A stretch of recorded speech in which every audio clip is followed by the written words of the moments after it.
A 911 call came into dispatch. I was notified to start for Amity Route One for a child with a wound to his back. When I pulled in, the trailer was dark, and I approached the building. When I entered, one of the first things I did pick up was a lot of blood on the couch. As I moved down the hallway, I got to the last room, which was a bedroom. So I stuck my head through the opening and looked down, and I saw a deceased child. At that point, another officer yelled to me. There was a male adult body underneath an old chicken coop. His body was in a bit of an odd position. It was almost as if he had tried to escape or get away from the threat.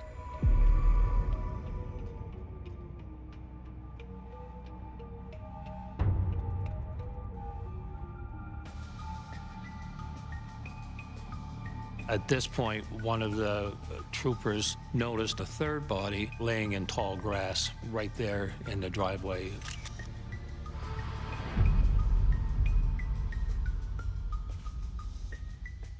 They found 3 beer bottles that were sitting on the cupboard.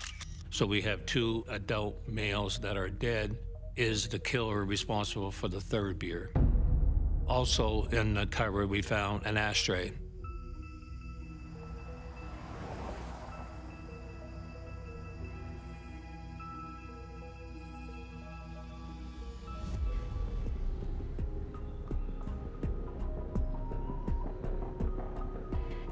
Bob Strout and his wife lived a short distance down the road on Route 1, and Detective Dale Keegan and I knocked on the door and basically told them what had taken place.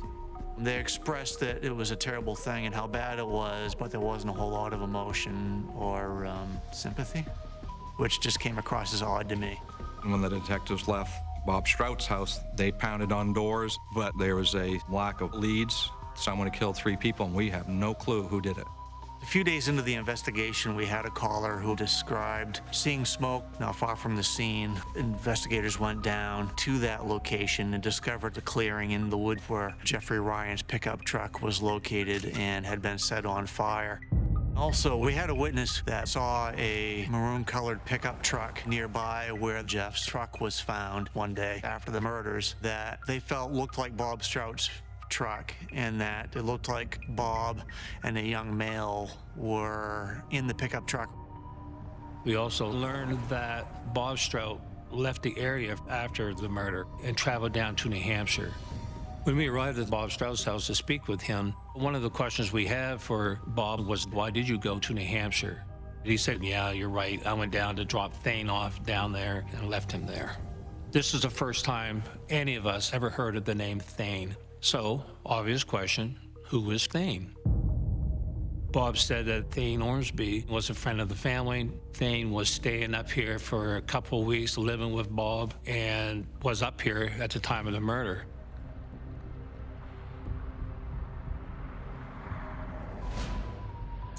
And your name is Thayne? Thayne. I'm going to apologize. I'm going to call you the wrong name before we die. I think I've only been home a few minutes since this whole thing occurred, so we're a little tired. I'm lousy with names, and if I ask you stupid questions, I apologize. I'm not trying to be stupid, all right? So, have you ever been down to Jeff's house? Once. Well, tell me about that. I came down just to ask about work, if he could help me find work. And he said he couldn't find me anything, but he had a beer with me. Was Jason there during this time? Did he have a beer too, or was he there? Nope. I never met Jason, and I never met Jeff's son. Okay, one of the things that we are asking for everyone that's been up in there, especially who's ever been to Jeff's house and stuff, is to rule people out. So we'd like to take some DNA samples. Would you be willing to give that? Yes. We got the DNA results back within a couple of days, and we were able to confirm that the DNA in that beer bottle, along with the fingerprints on that beer bottle, matches Thayne Ormsby.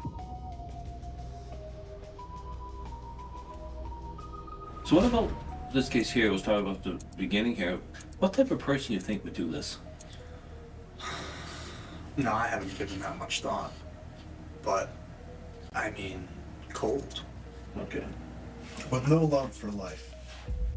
Most people will say a monster would do this. To kill a 10-year-old kid, the guy's a monster. And someone that did it just kind of play. I don't know. I guess I haven't given it much thought.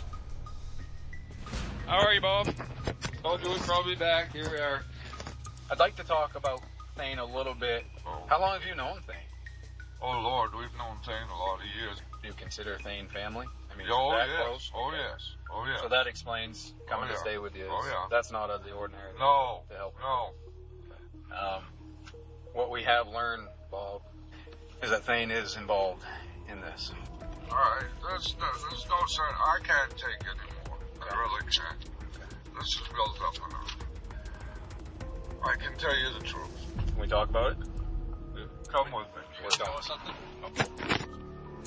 Thayne came through this path right here with his bicycle, and I'm looking, and he's puffing and panting, and he was all blood all over here. I said, what happened? And he says, I've killed him. I said, killed who? You know? And he says, I killed Jeff Ryan. What did you kill him for? I just killed him. He says, I've killed them all.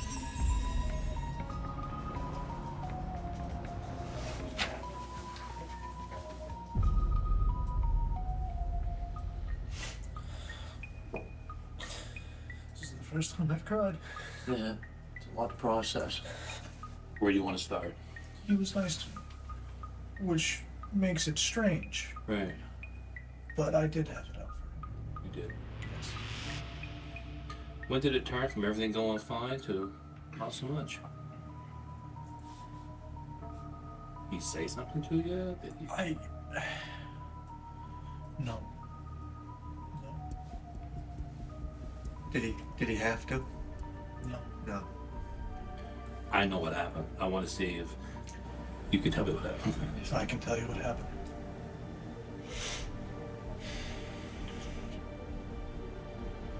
I killed him.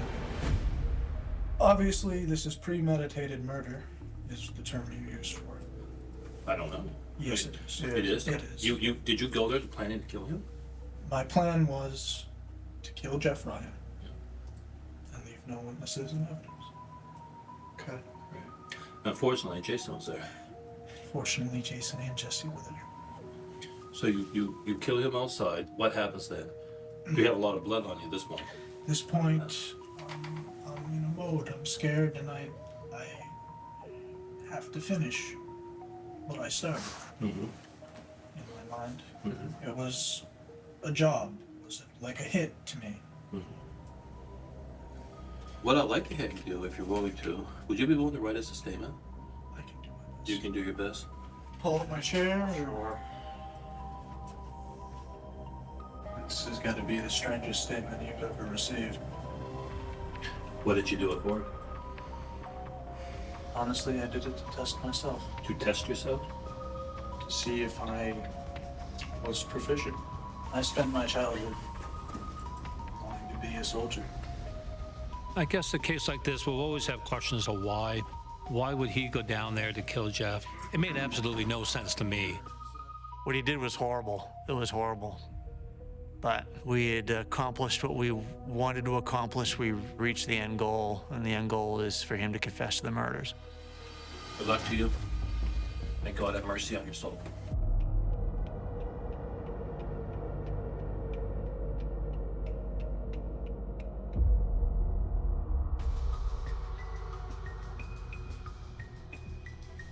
For the murder of Jeffrey Ryan, it is my sad but solemn duty to sentence you to life in prison.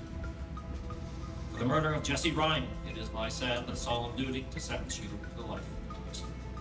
For the murder of Jason Thayne, it is my sad but solemn duty to sentence you to life in prison. Thayne was convicted.